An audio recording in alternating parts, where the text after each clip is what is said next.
be more meditative. You know, ring a bell. And try to use meditation to get into and be more non-confrontational with ourselves, with others, live up to some kind of idea of being more peaceful, being more awake, being more alert, being less opinionated.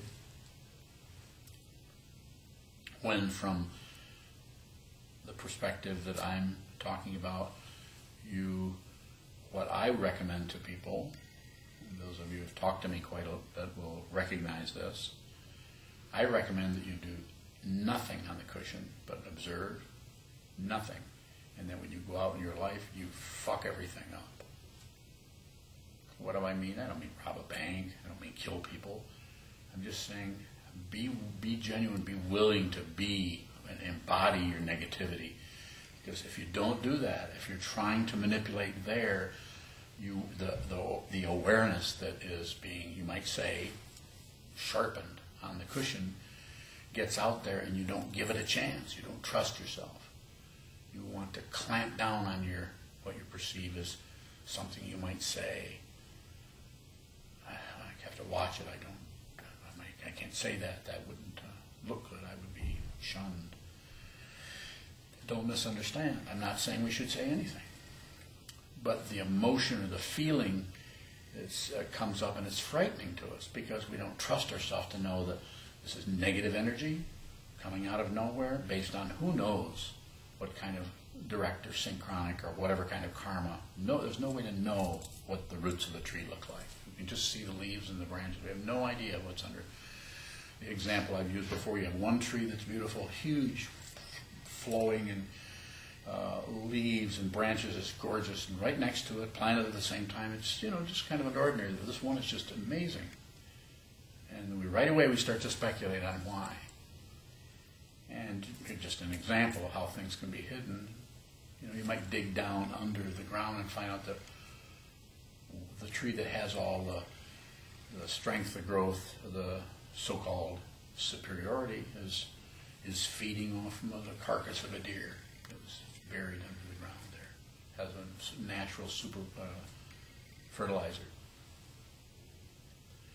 I'm using this to say that when things come up, when that kind of a tree comes up in you, negative, positive, neutral, whatever it is, we really can't see the roots to that. We can't see.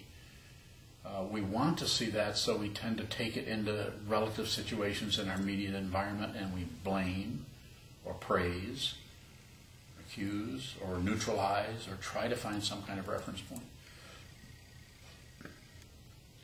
So we fiddle around a lot in the relative situation of our life, trying to adjust, control, get better, to keep from getting worse, hold our ground, not be egotistical like so-and-so over there.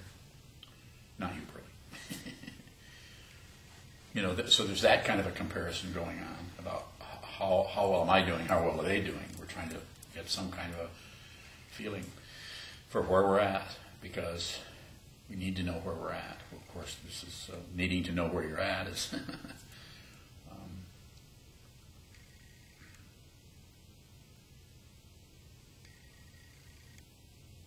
it just becomes that. All of your energy goes into needing to know where you're at. So what's being suggested is that as you're engaged in your life, or you're talking to your friends and your enemies, your other people that you work with and so on, actually allow yourself to be genuine. Maybe you might not say what you're feeling, but at least allow yourself the feeling. Actually, when your feelings come up, just feel everything as deeply as you can. Allow the emotion. Don't be afraid of your feelings, your emotions. Emotion is not necessarily craving. Seventh link on the chain of existence is feeling, Vedana. Feeling is just past karma coming to fruition. It's just coming out of the past. And we don't know, you might feel really good one minute and then all of a sudden feel kind of murderous.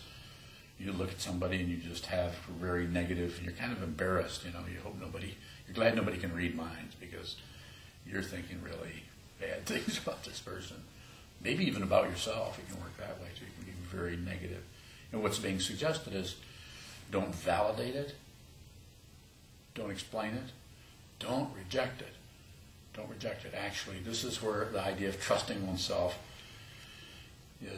comes in, where you actually allow, you can handle that, you can do this. Meditation practice will give you the space, but it won't do it for you.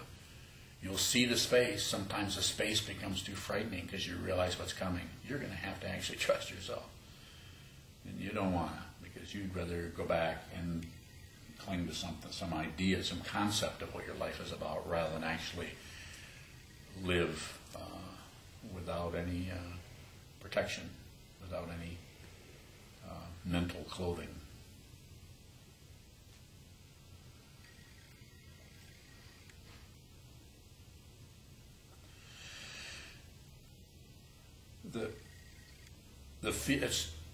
It's difficult, you might say, to see the difference between just feeling what is arising and beginning to do something like not want it. This is craving, wanting more of it. If it's a really nice feeling, if you're feeling proud of something or justified, or you're finally right about something, and other people are acknowledging you. So you want it more. You want to see if everybody thinks you're right. So you might kind of fluff that up a little bit and feel this is jumping from feeling into craving to the eighth link in the chain of existence.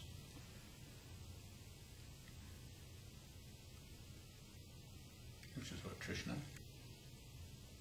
Trishna is the name. I think that's Pali. Is that Pali? And Tanha. Tanha is the Sanskrit, or vice versa. I don't know. Go get the dictionary. So it's an actual part of the practice to, as you're doing your sitting practice, you're endeavoring to just observe, sharpen the awareness. I like to say pull the knife that's chopping vegetables, the vegetable of thought and thinking all day long, pull that back away from those vegetables of processing everything and just sharpen. It's kind of useless. You know how meditation feels useless? If it doesn't feel useless, if it feels useful to you, we should probably talk.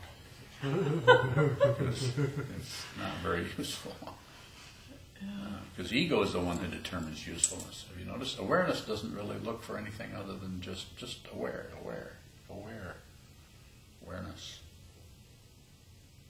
Something else is going on. The self-centeredness, you might say, is looking as to see whether it's a valid thing to pursue. So that sharpening.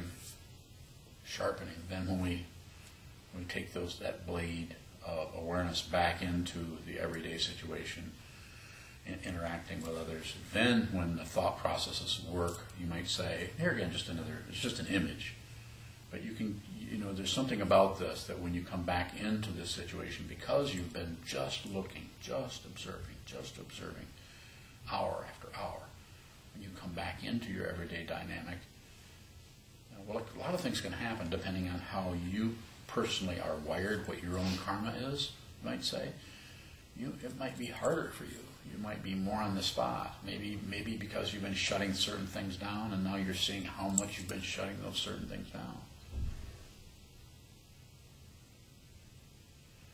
You might see more clearly how people are not clear about themselves. It seems as we become more clear about what this is, other people's trips, as it's been characterized, hang out. You can see people. You can just see how people are attached to their ideas and their forms and so on. And you also realize you can't help them unless they give you permission. In other words, they need to ask you about it, or actually say, what do you think? This is another way too, coming in and sitting down and listening to someone sit up here and pontificate, talk about stuff. It's another way you're kind of giving someone permission to do that. So, on the other hand, we always hear. We hear what we think we hear. If you hear what's being said, you won't hear anything. And no, I'm not going to explain that. Why? I don't know. I don't know how to explain that. But there's something about information, language, that when you really understand, you don't really get anything. There's not a transference happening.